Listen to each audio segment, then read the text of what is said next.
Story സ്പേസിലേക്ക്, ഈ കഥയിടത്തിലേക്ക് എല്ലാ പ്രിയപ്പെട്ടവർക്കും സ്വാഗതം. ചാനലിൽ മുമ്പ് വായിച്ച കഥകൾ കേൾക്കുന്നതിനായി ചാനലിൻ്റെ ഐക്കണിൽ തൊട്ട് പ്ലേലിസ്റ്റ് സെലക്ട് ചെയ്താൽ മതിയാകും. വിക്രമാദിത്യ കഥകളിൽ ഇന്ന് 7ാമത്തെ സാലഭഞ്ജിക പറഞ്ഞ കഥ കേൾക്കാം. സാലഭഞ്ജിക കഥ തുടർന്നു. ഭർതൃഹരി എന്ന മഹാമുനിയോടൊപ്പം ഒട്ടുനേരം ആശ്രമത്തിൽ ചെലവഴിച്ചതിനു ശേഷം വിക്രമാദിത്യൻ മടങ്ങി. തിരികെ എത്തി രത്നമാലികയെയും കൂട്ടി കോസല രാജ്യത്തേക്ക് പുറപ്പെട്ടു. അന്ന് വൈകുന്നേരം സന്ധ്യാവന്ദനത്തിനും മറ്റുമായി ഒരു പൊയ്കയിലിറങ്ങിയ വിക്രമാദിത്യൻ ഒരു തവളയുടെ ദീനരോദനം കേട്ടു. വലിയൊരു സർപ്പത്തിൻ്റെ വായിലകപ്പെട്ട തവളയായിരുന്നു ഉറക്കെ കരഞ്ഞത്. പാമ്പിനെ കൊന്ന് തവളയെ രക്ഷിക്കാൻ അദ്ദേഹം ഉറച്ചു. അടുത്ത നിമിഷം അത് പാമ്പിൻ്റെ ആഹാരദോഷത്തിനിടയാകുമെന്ന് അദ്ദേഹത്തിന് തോന്നി. പാമ്പ് ഭക്ഷണത്തിന് വേണ്ടിയാണ് തവളയെ വിഴുങ്ങുന്നത്. ആ സമയം പാമ്പിന് ഭക്ഷണം നൽകിയാൽ തവളയെ ഉപേക്ഷിക്കും. സംശയിച്ചില്ല. കരവാൾ കൊണ്ട് തൻ്റെ തുടയിൽ നിന്ന് ഇത്തിരി മാംസം മുറിച്ച് വിക്രമാദിത്യൻ ആ തവളയുടെ മുന്നിലിട്ട് കൊടുത്തു. അത് കണ്ടപാടെ പാമ്പ് തവളയെ വിടുകയും ചെയ്തു. ശാപഗ്രസ്തരായ അനന്തനും ജലന്ധരനുമായിരുന്നു ആ പൊയ്കയിൽ പാമ്പും തവളയുമായി കഴിഞ്ഞിരുന്നത്. ഒരു മഹർഷിയുടെ ശാപത്താൽ രൂപം മാറി കഴിയുകയായിരുന്നു അവർ. വിക്രമാദിത്യ മഹാരാജാവ് ഒരു നാൾ ആ പൊയ്കയിലെത്തുമെന്ന് മുനിവചനമുണ്ടായിരുന്നു. ആ ദിവസത്തിനു വേണ്ടി കാത്തു കഴിയുകയായിരുന്നു ഇരുവരും. സ്വശരീരത്തിലെ മാംസം മുറിച്ചെടുത്ത് തവളയെ രക്ഷിക്കാൻ തുനിഞ്ഞ ഇദ്ദേഹം വിക്രമാദിത്യനല്ലാതെ മറ്റാരാകാനും വഴിയില്ല എന്നവർ ഊഹിച്ചു. ഇനി 7.5 വർഷം ശനിയുടെ അപഹാരകാലത്ത് അങ്ങയെ സേവിച്ചു കഴിയാനാണ് ഞങ്ങളുടെ നിയോഗം. അത് കഴിഞ്ഞാൽ ഞങ്ങൾ ഇരുവർക്കും ശാപമോക്ഷം ലഭിക്കും, അനന്തൻ പറഞ്ഞു. കുളി കഴിഞ്ഞ് വനത്തിൽ നിന്ന് കിട്ടിയ ഫലങ്ങളും ഭുജിച്ച് വിക്രമാദിത്യൻ അന്നു രാത്രി അവിടെ കഴിഞ്ഞു. പിറ്റേന്ന് വീണ്ടും യാത്ര. അങ്ങനെ അവർ കോസല രാജ്യത്തെത്തി. ഒരു യോദ്ധാവിൻ്റെ വേഷത്തിലായിരുന്നു വിക്രമാദിത്യൻ കോസല രാജാവിനെ ചെന്നു കണ്ടത്. മന്ത്രിമാരോടും അശ്വസേനാധിപൻ, ഗജസേനാധിപൻ എന്നിവരോടും ചേർന്ന് സംസാരിച്ചിരുന്ന അവസരത്തിലാണ് ഒരു യുവാവ് കാണാനെത്തിയ വിവരം രാജാവിനെ ഭൃത്യൻ അറിയിച്ചത്. വരാൻ പറയൂ, കോസല രാജാവ് ആജ്ഞ നൽകി. ആ സമയം എല്ലാവരുടെയും ശ്രദ്ധ പടികയറി നടന്നു വന്ന യുവാവിലായി. നല്ല ഒത്ത ഉയരവും വിരിഞ്ഞ മാറും ദീർഘങ്ങളായ കൈകളുമുള്ള ആ യുവാവിൻ്റെ മുഖത്ത് ധീരതയും ഒപ്പം തികഞ്ഞ ശാന്തതയും കളിയാടിയിരുന്നു. കടന്നുവന്ന് രാജാവിനെ വന്ദിച്ച് ആ ചെറുപ്പക്കാരൻ ഒതുങ്ങി നിന്നു. ആരാണ്, മനസ്സിലായില്ല? രാജാവ് നെറ്റിച്ചുളിച്ചു. താൻ വീരസേനൻ എന്ന യോദ്ധാവാണെന്നും വിജയനഗരത്തിൽ നിന്ന് വരുന്നുവെന്നും വിക്രമാദിത്യൻ പറഞ്ഞു. പിന്നെന്താണ് ഇങ്ങോട്ട് പോന്നത്? വിജയനഗരത്തെ വിക്രമാദിത്യൻ്റെ സൈന്യം ആക്രമിച്ച് കീഴടക്കി. ആ രാജ്യം ഇന്ന് ഉജ്ജയിനിയുടെ കീഴിലാണ്. ഞാനാകട്ടെ നാടുവിട്ട് പോരുകയും ചെയ്തു. എനിക്കിവിടെ അങ്ങയുടെ സൈന്യത്തിൽ ഒരു ജോലി തരമായാൽ കൊള്ളാമെന്നുണ്ട്, വിക്രമാദിത്യൻ അറിയിച്ചു. കോസല രാജാവ് കുറേ കാര്യങ്ങൾ ആരാഞ്ഞതിനു ശേഷം യുദ്ധതന്ത്രങ്ങളെ സംബന്ധിച്ച് ചില ചോദ്യങ്ങളും ചോദിച്ചു. എല്ലാത്തിനും നല്ല മറുപടി വന്നു. പിന്നെ സംശയിച്ചില്ല. വീരസേനൻ കോസല രാജാവിൻ്റെ സൈന്യത്തിൽ ചേർന്നു. 1000 പണം ശമ്പളം, താമസിക്കാൻ ഗൃഹം. രത്നമാലികയെയും കൂട്ടി വീരസേനൻ അവിടെ താമസം ആരംഭിച്ചു. ചുറ്റുമതിൽ കാക്കാൻ അനന്തനുണ്ടാകും, നിരീക്ഷണത്തിന് ജലന്ധരനും. കോസല രാജാവിന് ശ്യാമന്തൻ എന്ന പേരിൽ ഒരു സെൽബന്തി ഉണ്ടായിരുന്നു. മൂപ്പർക്ക് കാര്യമായ ജോലികളൊന്നുമില്ല. രാജാവിനോടൊപ്പം ഇടയ്ക്ക് ചതുരംഗം കളിച്ചും പരദൂഷണം പറഞ്ഞും അയാൾ സമയം പോക്കി. ഇടയ്ക്കിടെ വീരസേനയെയും കാണാനെത്തും. കൂടെ കൂടെ വരുന്നതായതുകൊണ്ട് അനന്തൻ അയാളെ അകത്തു കടക്കാൻ അനുവദിച്ചിരുന്നു. ഒരു നാൾ വീരസേനൻ്റെ ഗൃഹത്തിലെത്തി ചതുരംഗം കളിച്ചിരുന്ന ശ്യാമന്തൻ രത്നമാലികയെ കണ്ടു. ഇത്ര സുന്ദരിയായ ഒരു നാരിയെ അതിനു മുമ്പ് അയാൾ കണ്ടിട്ടില്ലായിരുന്നു. വിവരം രാജാവിനെ ധരിപ്പിക്കണം എന്നയാൾ തീരുമാനിച്ചു. പിറ്റേന്ന് രാജാവിനെ കാണാൻ അല്പം നേരത്തെ തന്നെ ശ്യാമന്തൻ പുറപ്പെട്ടു. പലതും പറഞ്ഞിരുന്ന കൂട്ടത്തിൽ വീരസേനനെ പറ്റിയായി പരാമർശം. വീരസേനൻ ആരുമാകട്ടെ, അയാളുടെ വീട്ടിലുള്ള ആ പെണ്ണിൻ്റെ കാര്യമാണ് അത്ഭുതം, ശ്യാമന്തൻ പറഞ്ഞു. ആരുടെ കാര്യമാണ് നിങ്ങൾ പറഞ്ഞത്? രാജാവ് ചോദിച്ചു. അയാളുടെ കൂടെ കഴിയുന്ന ആ സ്ത്രീയെ പറ്റിയാണ് ഞാൻ പറഞ്ഞു വരുന്നത്. അങ്ങ് അവളെ ഒന്ന് കാണണം. തനി തങ്കം, ജഗൻമോഹിനി, മാനത്തൊന്ന് പൊട്ടിവീണതാണോ എന്ന് തോന്നും. ശ്യാമന്തൻ വർണ്ണിച്ചു. അത്ര കേമമാണോ അവളുടെ സൗന്ദര്യം? രാജാവിന് കൗതുകമായി. ഇത്രയും അഴക് ഞാൻ ഇതുവരെ കണ്ടിട്ടില്ല. കഥകളിലൊക്കെ കേട്ടിട്ടുള്ളത് പോലെയുണ്ട്. ശ്യാമന്തൻ്റെ വിശദീകരണം കേട്ടപ്പോൾ രാജാവിന് വീരസേനൻ്റെ വീട് സന്ദർശിക്കാനും രത്നമാലികയെ കാണാനും ആഗ്രഹമായി. പക്ഷേ അനന്തൻ എന്നൊരു കാവൽക്കാരൻ അവിടെ ഉള്ളതുകൊണ്ട് അക്കാര്യം എളുപ്പത്തിൽ നടപ്പില്ല എന്ന് ശ്യാമന്തൻ സൂചിപ്പിച്ചു. പിറ്റേന്ന് രാജാവ് വേഷം മാറി ശ്യാമന്തനോടൊപ്പം വീരസേനൻ്റെ ഗൃഹത്തിലെത്തി. തൻ്റെ സഹായിയാണെന്ന് പറഞ്ഞപ്പോൾ അനന്തൻ അയാളെയും അകത്തേക്ക് പോകാൻ സമ്മതിച്ചു. വീരസേനൻ ആ സമയം നല്ല ഉറക്കമായിരുന്നു. രാജാവും ശ്യാമന്തനും രത്നമാലികയെ കണ്ടു. ശ്യാമന്തൻ പറഞ്ഞതിൽ തെല്ലും അതിശയോക്തിയില്ല എന്ന് രാജാവിന് മനസ്സിലായി.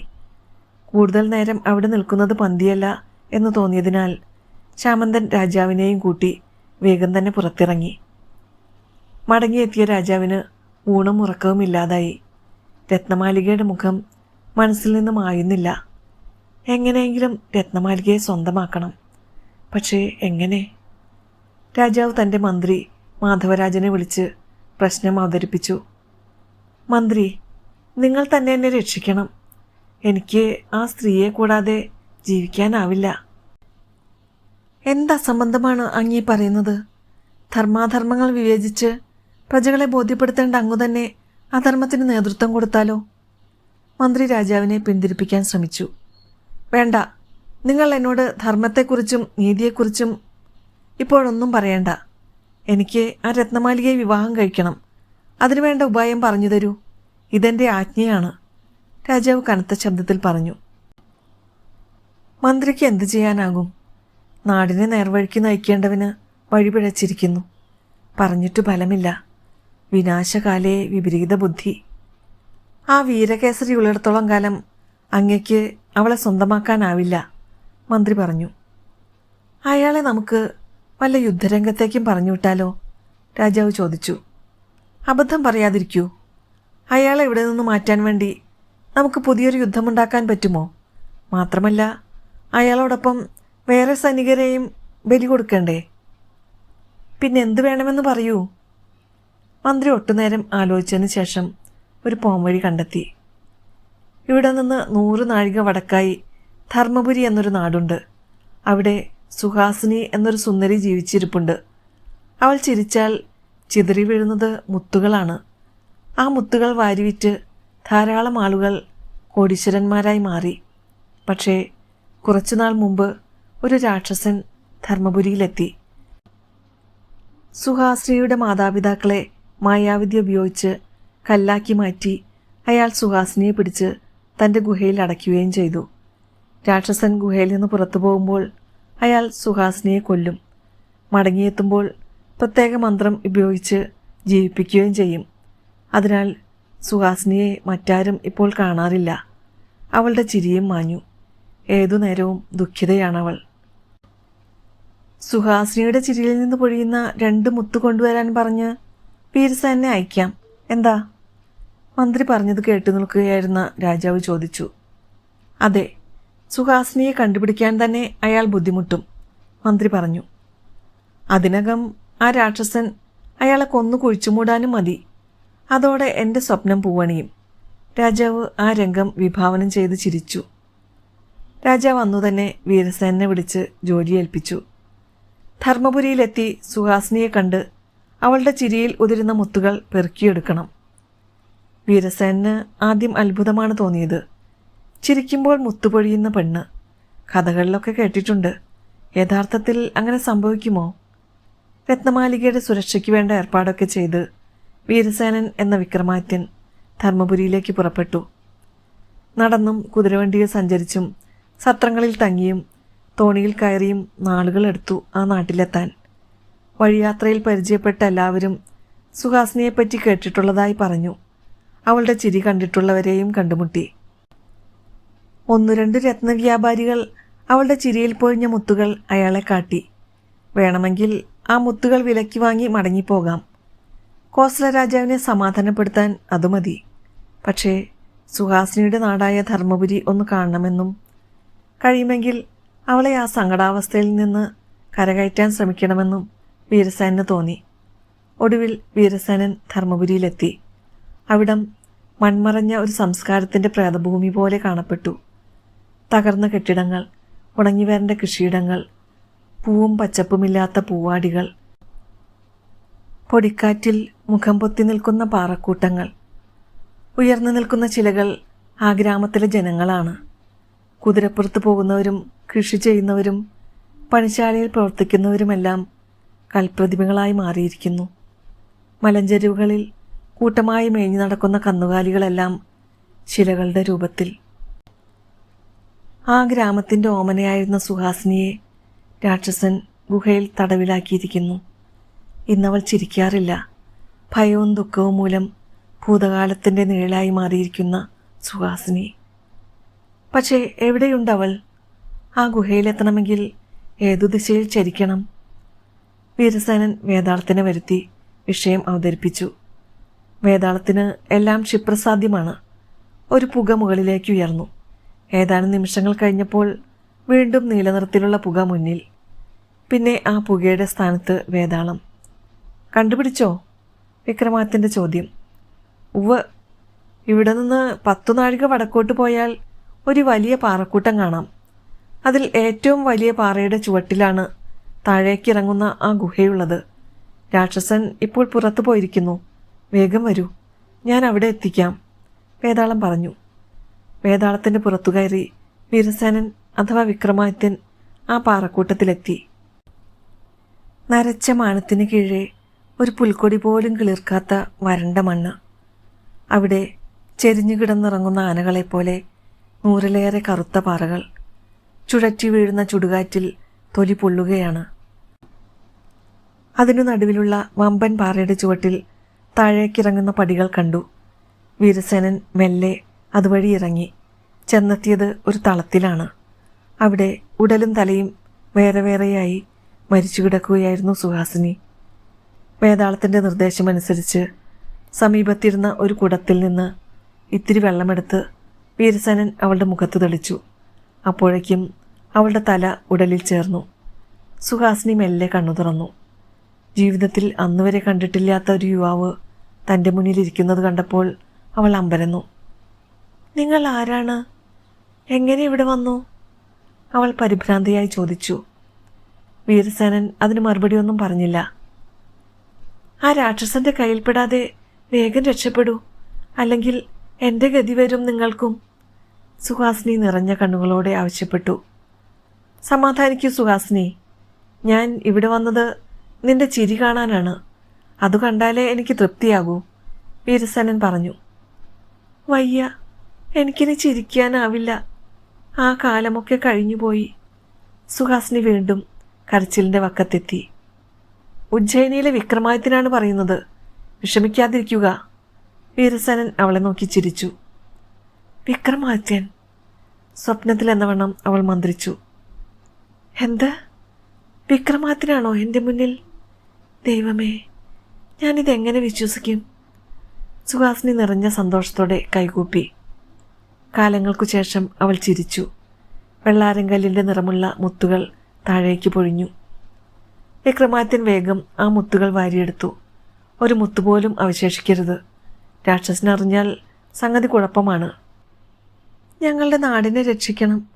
ആ രാക്ഷസൻ ഗ്രാമവാസികളെ മുഴുവനും കല്ലുകളാക്കി മാറ്റി. ഇന്നവിടെ മഴയില്ല, കൃഷിയില്ല, പച്ചപ്പില്ല, ജീവൻ്റെ ഒരു തുടിപ്പ് പോലുമില്ല, സുഹാസിനി അപേക്ഷിച്ചു. വരട്ടെ, നമുക്കതിന് വഴിയുണ്ടാക്കാം. ആദ്യം ഞാൻ പറഞ്ഞതുപോലെ ചെയ്യണം. ഇങ്ങനെ പറഞ്ഞ് വീരസേനൻ സുഹാസിനിക്ക് ചില നിർദ്ദേശങ്ങൾ നൽകി. പഴയതുപോലെ സുഹാസിനിയുടെ ഉടലും തലയും വേറെയാക്കിയിട്ട് വീരസേനൻ അവിടെ നിന്ന് പോയി. സന്ധ്യയായി. പുറത്ത് തണുത്ത കാറ്റ് വീശാൻ തുടങ്ങി. കടവാവലുകൾ ഗുഹകളിൽ നിന്ന് കൂട്ടമായി പുറത്തേക്ക് പറക്കുന്ന നേരത്താണ് രാക്ഷസൻ മടങ്ങി വന്നത്. അയാൾ വന്നപാടെ കുടത്തിലെ വെള്ളം തെളിച്ച് സുഹാസിനിക്ക് ജീവൻ നൽകി. അന്ന് പതിവില്ലാതെ സുഹാസിനി രാക്ഷസനോട് ഒരു ചോദ്യം ചോദിച്ചു. എന്നും എന്തിനാണ് അങ്ങനെ കൊല്ലുന്നത്? അതിനെന്താ, എല്ലാ ദിവസവും മടങ്ങി വന്ന് നിന്നെ ജീവിപ്പിക്കുന്നുമുണ്ടല്ലോ. ഒരു ദിവസം ജീവിപ്പിക്കാൻ കഴിയാതെ വന്നാലോ? രാക്ഷസൻ പൊട്ടിച്ചിരിച്ചു. വിഡ്ഢിത്തം പുലമ്പാതിരിക്കൂ. ഞാൻ ഗുഹയിൽ മടങ്ങിയെത്തിയാൽ ആദ്യം ചെയ്യുന്ന ജോലി നിന്നെ ജീവിപ്പിക്കലാണ്. ഒരു ദിവസം അങ്ങേക്ക് എന്തെങ്കിലും അപകടം പിണഞ്ഞാലോ? 2 നാൾ മടങ്ങി വരാൻ കഴിയാതെ വന്നാലോ? എനിക്കൊന്നും സംഭവിക്കില്ല. നിനക്കറിയാമോ, സാധാരണക്കാർ ആര് വിചാരിച്ചാലും എന്നെ കൊല്ലാൻ കഴിയില്ല. ഒറ്റവെട്ടിന് എൻ്റെ തലയറുക്കണം. ചോര ഭൂമിയിൽ വീഴരുത്. വീണാൽ ഞാൻ വീണ്ടും ജീവിച്ചു വരും. ഇനി ഒറ്റവെട്ടിന് ചോര താഴെ വീഴാതെ എൻ്റെ തലയർത്തു എന്ന് കരുതുക. ആ തലയും ഭൂമി തൊടരുത്. 3.5 നാഴിക അത് അന്തരീക്ഷത്തിൽ നിർത്തി അഗ്നിയിൽ സമർപ്പിക്കണം. ഇത്രയും ചെയ്യാൻ ആർക്കു കഴിയും? പറയൂ. അതു ശരിയാണ്. എങ്കിലും അങ്ങയ്ക്ക് ശത്രുക്കൾ ധാരാളമുണ്ടെന്നുള്ളത് മറക്കല്ലേ. ധർമ്മപുരിയിലെ ജനങ്ങളെയൊക്കെ അങ്ങ് ശിലാപ്രതിമകളാക്കിയില്ലേ? അവരെല്ലാവരും പെട്ടെന്ന് ജീവൻ വെച്ച് അങ്ങയെ ആക്രമിച്ചാലോ? അതൊരിക്കലും നടക്കില്ല. അവരുടെ ജീവൻ ആവാഹിച്ച് ഞാനൊരു കുടത്തിലാക്കി വനത്തിന് നടുവിലുള്ള ബലിപീഠത്തിന് ചുവട്ടിൽ സൂക്ഷിച്ചിരിക്കുകയാണ്. പുഴയുടെ അക്കരെയുള്ള കരിമ്പിൻ തോട്ടത്തിൽ വിഹരിക്കുന്ന മതയാനയെ പിടിച്ചുകൊണ്ടുവന്ന് ആ ബലിപീഠത്തിന് മുന്നിൽ ബലിയർപ്പിച്ചാൽ മാത്രമേ ആ കുടം ഉടയ്ക്കാൻ കഴിയൂ. ആർക്കാണ് ഇത്രയുമൊക്കെ ചെയ്യാൻ കഴിയുക? രാക്ഷസൻ വീരവാദം മുഴക്കി. ഇപ്പറഞ്ഞെല്ലാം കേട്ട് ആ ഗുഹയുടെ കോണിൽ വേതാളം അറിഞ്ഞിരിക്കുന്നുണ്ടായിരുന്നു. മിന്നൽ വേഗത്തിൽ വേതാളം വിക്രമാദിത്യന് മുന്നിലെത്തി സകല വിവരങ്ങളും കൈമാറി. നിമിഷങ്ങൾക്കകം വീരസേനൻ്റെ വേഷത്തിലെത്തി വിക്രമാദിത്യൻ തൻ്റെ മാന്ത്രിക വാളുമായി ഗുഹാമുഖത്തെത്തി. അപ്രതീക്ഷിതമായി തൻ്റെ മുന്നിൽ വന്നെത്തിയ അപരിചിതനെ കണ്ട് രാക്ഷസൻ ആദ്യം ഒന്ന് അമ്പരന്നു. അതിനുശേഷം കലികൊണ്ട് അലറി വിളിച്ചു. മുന്നോട്ടാഞ്ഞപ്പോഴേക്കും പ്രകാശവേഗത്തിൽ വിക്രമാദിത്യൻ്റെ വാൾ ചലിച്ചു. ഒറ്റവെട്ട്. വാഴപ്പിണ്ടി മുറിയുന്ന ലാഘവത്തോടെ ആ ശിരസ് വേർപെട്ടു. ഒഴുകിയെത്തിയ രക്തം അപ്പാടെ നിലത്ത് വീഴുന്നതിന് മുമ്പ് തന്നെ വേതാളം അകത്താക്കി. മുറിഞ്ഞ തല അന്തരീക്ഷത്തിലേക്ക് എറിഞ്ഞ് അത് നിലത്ത് വീഴുന്നതിന് മുമ്പ് തന്നെ അമ്പുകളാൽ അവിടെ ബന്ധിച്ചു നിർത്തി. പിന്നീട് ആ തല ദൂരെ എരിഞ്ഞുകൊണ്ടിരുന്ന ഒരു അഗ്നികുണ്ഡത്തിലേക്ക് എറിഞ്ഞു. വലിയൊരു ശബ്ദത്തോടെ രാക്ഷസന്റെ ശിരസ് പൊട്ടിത്തെറിച്ചു. ഒട്ടും നേരം കളയാനുണ്ടായിരുന്നില്ല. സുഹാസിനിയുടെ കൈപിടിച്ച് വീരസേനൻ പുറത്തേക്കിറങ്ങി. വനത്തിന് നടുവിലുള്ള ബലിപീഠം ലക്ഷ്യമാക്കി അവർ നീങ്ങി. ആഴം കുറഞ്ഞ പുഴയുടെ ഇക്കരെ ദൂരങ്ങളോളം വ്യാപിച്ച കരിമ്പിൻ തോട്ടം അവർ കണ്ടു. അതിനു നടുവിൽ വെകിളി പിടിച്ചൊരു മതയാന കരിമ്പ് ചെടികൾ തകർത്ത് മുന്നേറുകയാണ്. വീരസേനൻ മതയാനയെ ലക്ഷ്യമാക്കി വില്ലിൽ അമ്പു തൊടുത്തു. പക്ഷേ അയച്ചില്ല. കാരണം ആ മതയാനയെ ബലിപീഠത്തിന് മുന്നിലെത്തിക്കണം. എന്നിട്ടേ വധിക്കാൻ പാടുള്ളൂ. വീരസേനനെ കണ്ട് ആന കൂവിക്കൊണ്ട് ആഞ്ഞെടുത്തു. വീരസേനൻ ഓടാൻ തുടങ്ങി. ഓടിച്ച് ആനയെ എത്തിച്ചത് ബലിപീഠത്തിന് മുന്നിലായിരുന്നു. ബലിപീഠം കണ്ട് ആന ഒരു നിമിഷം നിന്നു. തൻ്റെ പ്രാണൻ പോകാറായി എന്ന സൂചന അതിനു ലഭിച്ചതാവാം. ആ ഒരു നിമിഷം മതിയായിരുന്നു വിക്രമാദിത്യന് ആനയെ വധിക്കാൻ. മസ്തകത്തിൽ അമ്പുതറച്ച വേദനയിൽ ആന ബലിപീഠത്തിന് ചുവട്ടിൽ ആഞ്ഞുകുത്തി. പിന്നെ പിറകോട്ട് മറിഞ്ഞു വീണു. ആനയുടെ കുത്തേറ്റിളകിയ മണ്ണിൽ നിന്ന് ഒരു കുടം ഉയർന്നു വന്നു. കരവാളെടുത്ത് വീരസേനൻ ആ കുടത്തിൽ വെട്ടി. കുടം ഉടഞ്ഞു. അപ്പോഴേക്കും ധർമ്മപുരിയിലെ ആയിരക്കണക്കിന് മനുഷ്യാത്മാക്കൾ ശിലാരൂപം വിട്ട് സ്വരൂപത്തിലേക്ക് വന്നു. ദീർഘമായ ഒരു ഉറക്കം കഴിഞ്ഞ് എണീറ്റതുപോലെയേ അവർക്ക് തോന്നിയുള്ളൂ. അക്കൂട്ടത്തിൽ സുഹാസിനിയുടെ മാതാപിതാക്കളും ഉണ്ടായിരുന്നു. സുഹാസിനിയുടെ കരം പിടിച്ച് വീരസേനൻ ധർമ്മപുരിയിലെത്തി. അവിടെ ആഘോഷങ്ങൾ പൊടിപൊടിക്കുകയാണ്. വീരസേനനെ രാജോചിതമായ രീതിയിലാണ് ധർമ്മപുരി നിവാസികൾ യാത്രയയച്ചത്. വനാതിർത്തിയോളം രഥഘോഷയാത്രയായി അവർ ഒപ്പമുണ്ടായിരുന്നു. കോസല രാജ്യത്തേക്ക് മടങ്ങിയപ്പോൾ വീരസേനൻ്റെ ഇടതുഭാഗത്ത് തുമ്പപ്പൂ വിരിഞ്ഞ മുഖവുമായി സുഹാസിനിയും ഉണ്ടായിരുന്നു. വീരസേനൻ പോയി ദിവസങ്ങൾ കഴിഞ്ഞു. അയാൾ രാക്ഷസന്റെ അടികൊണ്ട് മൃതഗതിയിലായിട്ടുണ്ടാവുമെന്ന് കോസല രാജാവ് വിചാരിച്ചു. വീരസേനൻ്റെ വീട്ടിലേക്ക് പോയാലോ എന്ന് രാജാവ് പലതവണ ആലോചിച്ചു. ശ്യാമന്തനെ വരുത്തി ഇക്കാര്യം ചർച്ച ചെയ്യുകയും ചെയ്തു.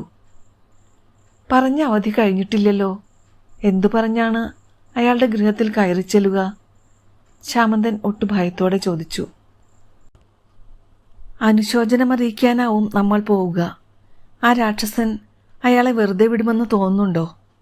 രാജാവ് ചോദിച്ചു. ഏയ്, രാക്ഷസൻ ചില്ലറക്കാരനല്ല. വീരസേനൻ്റെ കഥ കഴിഞ്ഞിട്ടുണ്ടാവും. എന്നാലും ശ്യാമന്തൻ ഇത് പറഞ്ഞു മുഴുവനാക്കിയില്ല. അതിനു മുൻപേ മന്ത്രി അവിടേക്ക് കടന്നു വന്ന് വിവരമറിയിച്ചു. അയാൾ മുത്തുകളുമായി മടങ്ങി വന്നു. രാജാവ് വാ പൊളിച്ചിരുന്നു പോയി. വീരസേനൻ കോസല രാജാവിൻ്റെ മുന്നിലെത്തി താൻ ശേഖരിച്ചു കൊണ്ടുവന്ന മുത്തുകൾ കാഴ്ചവെച്ചു. വീരസേനനെ പ്രശംസിച്ചുവെങ്കിലും അയാൾ പോയതിനു ശേഷം രാജാവ് താടിക്ക് കൈകൊടുത്ത് അകലേക്ക് നോക്കിയിരുന്നു. 2 നാൾ കഴിഞ്ഞ് ശ്യാമന്തൻ രാജാവിനെ കണ്ടു മറ്റൊരു വാർത്ത അറിയിച്ചു. മഹാരാജാവേ, ആ വീരകേസരിയുടെ ഗൃഹത്തിൽ ഒന്നല്ല 2 സുന്ദരികളുണ്ട്. 2 പേരെ നോക്കി നിന്നാൽ നേരം പോകുന്നതറിയില്ല. ആരാണ് ഏറെ സുന്ദരി എന്ന് തീരുമാനിക്കാനാവില്ല. രാജാവിന് വീണ്ടും അയാളുടെ വീട്ടിൽ പോകണമെന്ന് മോഹമായി. ശ്യാമന്തൻ പഴയപടി രാജാവിനെ മറ്റൊരു വേഷത്തിൽ തൻ്റെ കൂടെ കൂട്ടി ആ ഗൃഹത്തിലെത്തി. ശ്യാമന്തനെ നേരത്തെ തന്നെ പരിചയമുണ്ടായിരുന്നതിനാൽ അനന്തനും ജലന്ധരനും ഇരുവരെയും ഉള്ളിലേക്ക് വിട്ടു. വീരസേനൻ ആ സമയം ഭക്ഷണം കഴിക്കുകയായിരുന്നു. രാജാവ് രത്നമാലികയെയും സുഹാസിനിയെയും കണ്ടു. കണ്ണഞ്ചിക്കുന്ന സൗന്ദര്യം കണ്ട് അയാൾക്ക് തലകറങ്ങി. ശ്യാമന്തൻ ഒരു വിധത്തിലാണ് രാജാവിനെ പുറത്തേക്ക് വലിച്ചുകൊണ്ടുവന്നത്. കൊട്ടാരത്തിലെത്തിയ രാജാവ് ഉടനെ തന്നെ മന്ത്രിയെ വിളിപ്പിച്ചു. മാധവരാജൻ, എനിക്കൊരു സ്വസ്ഥതയുമില്ല. കൊട്ടാരത്തിലുള്ളതിലും മെച്ചമായിട്ടുള്ള സൗന്ദര്യറാണിമാർ വീരസേനൻ്റെ വീട്ടിൽ. ഇത് അനുവദിക്കാൻ പാടില്ല. ഇത് കേട്ട് മന്ത്രി മൂക്കത്ത് വിരൽ വെച്ചു. മഹാരാജാവേ, നമുക്ക് വീരസേനെ പോലെ സമർത്ഥനായ ഒരു സേവകനെ കിട്ടിയതിൽ ആഹ്ലാദിക്കുക. അയാളെ ഉപയോഗിച്ച് ഈ രാജ്യത്തിന് പല നല്ല കാര്യങ്ങളും നേടാനാവും. അതൊക്കെയല്ലേ ചിന്തിക്കേണ്ടത്? അതിനു പകരം അയാളുടെ വീടിൻ്റെ അകത്തളത്തിലേക്ക് നോക്കി അസൂയ പെരുത്ത ജീവിതം കഴിച്ചുകൂട്ടുക. കഷ്ടം. ഒരു രാജാവിന് ചേർന്ന പ്രവൃത്തിയല്ല ഇത്. രാജാവിന് കോപം വന്നു. മന്ത്രി നമ്മെ ഉപദേശിക്കേണ്ട. നാം അയാളെ ഇവിടെ നിന്ന് ഓടിക്കാൻ തീരുമാനിച്ചു കഴിഞ്ഞു. അയാളെ ഓടിച്ചാൽ ആ സ്ത്രീകളും അയാളോടൊപ്പം പോകും. അതു ശരിയാണല്ലോ. പിന്നെന്താ വേണ്ടത്? മന്ത്രി മനസ്സോടെ രാജാവിന് ഒരു മാർഗം പറഞ്ഞു കൊടുത്തു. കൊട്ടാരത്തിലെ ഖജനാവിൽ ഒരു നാഗരത്നം സൂക്ഷിക്കുന്നത് ശ്രേയസ്കരമാണ്. പക്ഷേ കോസല രാജ്യത്ത് നാഗരത്നമില്ല. അതിനാൽ നേരെ നാഗരാജ്യത്ത് ചെന്ന് ഒരു നാഗരത്നം കൊണ്ടുവരാൻ അയാളോട് പറയുക. രാജാവ് ഈ ഉപായം ചെവിക്കൊണ്ടു. എങ്കിലും ഒരു സംശയം. പഴയതുപോലെ അയാൾ പണി പറ്റിച്ചാലോ? നാഗരത്നവുമായി ആ വിദ്വാൻ ചിലപ്പോൾ ഓടിവരാനും മതി. അത് അസംഭവ്യമാണ്. കാരണം നാഗലോകത്ത് പ്രവേശിച്ചാൽ ആ ക്ഷണം ഏതു മനുഷ്യനും മരിച്ചു പോകും. 7 സമുദ്രങ്ങൾക്കപ്പുറമാണ് ആ ലോകം, മന്ത്രി പറഞ്ഞു. പിറ്റേന്ന് രാജാവ് വീരസേനെ വിളിച്ചു. പുതിയ ജോലി ഏൽപ്പിച്ചു. നാഗലോകത്ത് പോകണം. അവിടെ നിന്ന് ഒരു നാഗരത്നം കൊണ്ടുവരണം. 2 മാസത്തെ സമയം അനുവദിച്ചിരിക്കുന്നു. രാജാവിൻ്റെ ആജ്ഞയാണ്. അനുസരിച്ചല്ലേ പറ്റൂ. മാത്രവുമല്ല ശനിദശാകാലവുമാണ്. വേണ്ടാത്ത പണി പലതും ചെയ്യേണ്ടി വരും.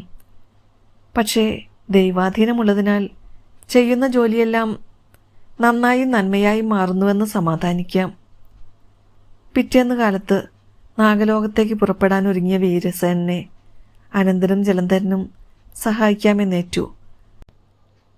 സമുദ്രങ്ങൾ കടക്കാൻ ജലന്ധരൻ വാഹനമാകും.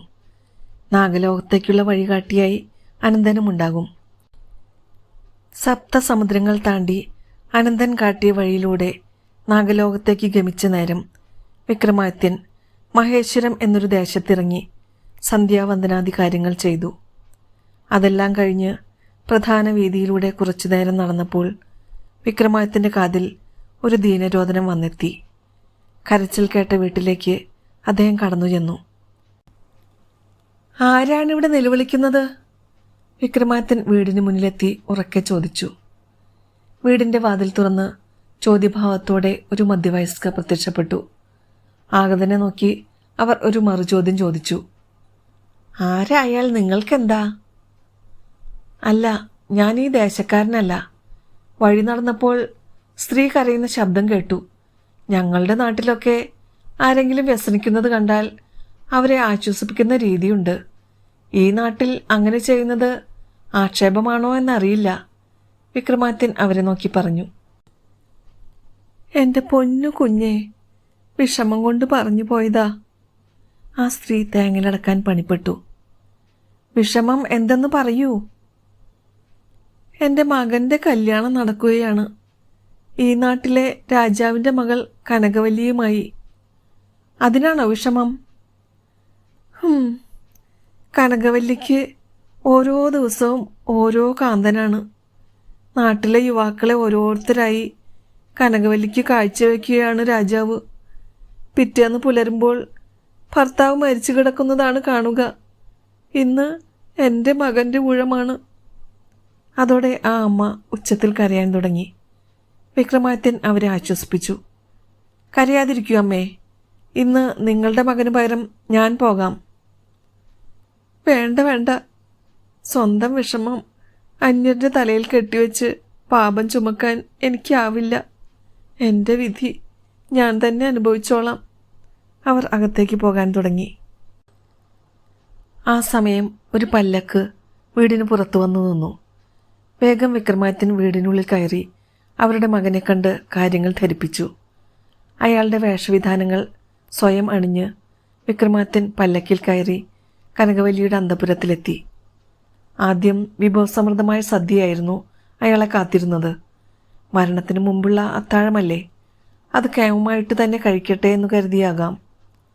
വിക്രമാദിത്യൻ വിസ്തരിച്ച് ഭക്ഷണം കഴിച്ചതിന് ശേഷം രാജകുമാരിയെ കാണാനെത്തി. കനകവല്ലി അദ്ദേഹത്തെ സ്വീകരിച്ചു. സുമുഖനും ചുറുചുറുക്കുള്ളവനുമായ ആ ചെറുപ്പക്കാരനെ അവൾക്ക് വലിയ ഇഷ്ടമായി. അതോടെ അവൾ കരയാൻ തുടങ്ങി. തൻ്റെ ഭർത്താവായി എത്തുന്നവരെല്ലാം പിറ്റേന്ന് മരിച്ചു കിടക്കുന്നതായിട്ടാണ് കാണപ്പെടുക. തനിക്കറിയില്ല അതിൻ്റെ കാരണം. തൻ്റെ ദോഷം കൊണ്ടാണ് അങ്ങനെ സംഭവിക്കുന്നതെന്ന് കരുതി സകലരും തന്നെ പഴിക്കുകയാണ്. ഇങ്ങനെ ഓരോന്ന് പറഞ്ഞുകൊണ്ടായിരുന്നു അവളുടെ വിലാപം. വിക്രമാദിത്യൻ അവളെ സമാധാനിപ്പിച്ചു. രാത്രി ഉറങ്ങരുതെന്നും എന്താണ് സംഭവിക്കുക എന്ന് കണ്ടറിയണമെന്നും അദ്ദേഹം തീരുമാനിച്ചു. രാത്രിയായി. നിശാചരന്മാരായ മൃഗങ്ങൾ ഒഴികെ മറ്റെല്ലാ ജീവജാലങ്ങളും നിദ്രയെ പുണർന്നു കഴിഞ്ഞിരുന്നു. കൊട്ടാരത്തിലെ പാറാവുകാർ മാത്രം ഇടയ്ക്കുണർന്ന് തങ്ങൾ ഉറങ്ങുകയല്ല എന്നറിയിക്കാൻ പാതിരാമണി മുഴക്കി. സമയം ഇഴഞ്ഞു നീങ്ങി. പെട്ടെന്ന് കനകവല്ലിയുടെ ശരീരമാകെ ഒന്ന് വിറച്ചു. അവൾ ഒരു ദീനസ്വരം പുറപ്പെടുവിച്ചുകൊണ്ട് മയങ്ങി വീണു. വിക്രമാദിത്യൻ അവളെ കട്ടിലിൽ കിടത്തിയിട്ട് മാറി മുറിയുടെ ഒരു കോണിൽ ഒളിച്ചു നിന്നു. വിക്രമാദിത്യൻ കിടക്കേണ്ട സ്ഥാനത്ത് പുതപ്പ് മൂടി വേതാളം കിടന്നിരുന്നു. അല്പനേരം കഴിഞ്ഞു.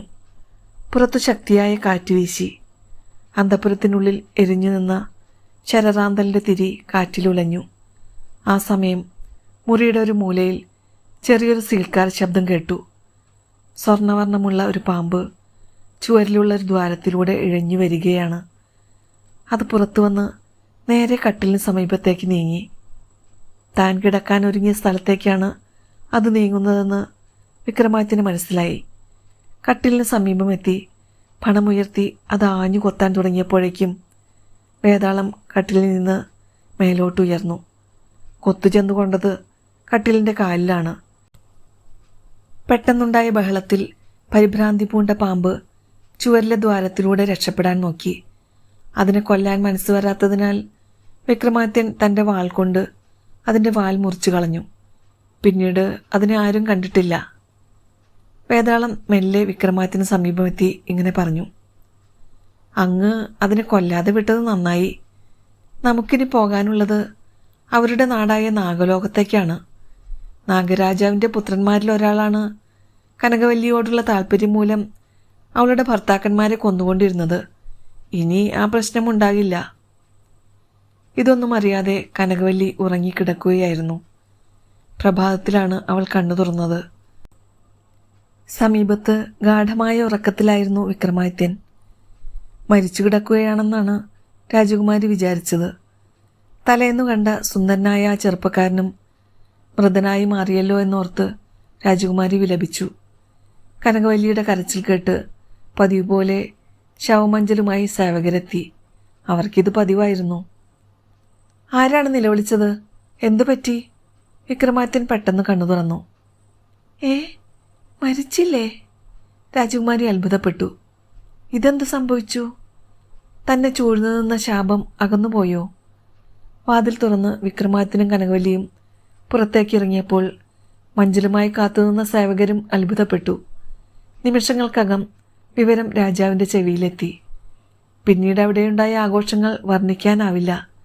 കൊട്ടാരത്തിൽ മാത്രമല്ല, മഹേശ്വര രാജ്യത്തിലാകെ ഉത്സവമായിരുന്നു. രാജ്യത്തെ സകല ചെറുപ്പക്കാരും അവരുടെ മാതാപിതാക്കളും അതൊരു മോചനദിനമായി കൊണ്ടാടി.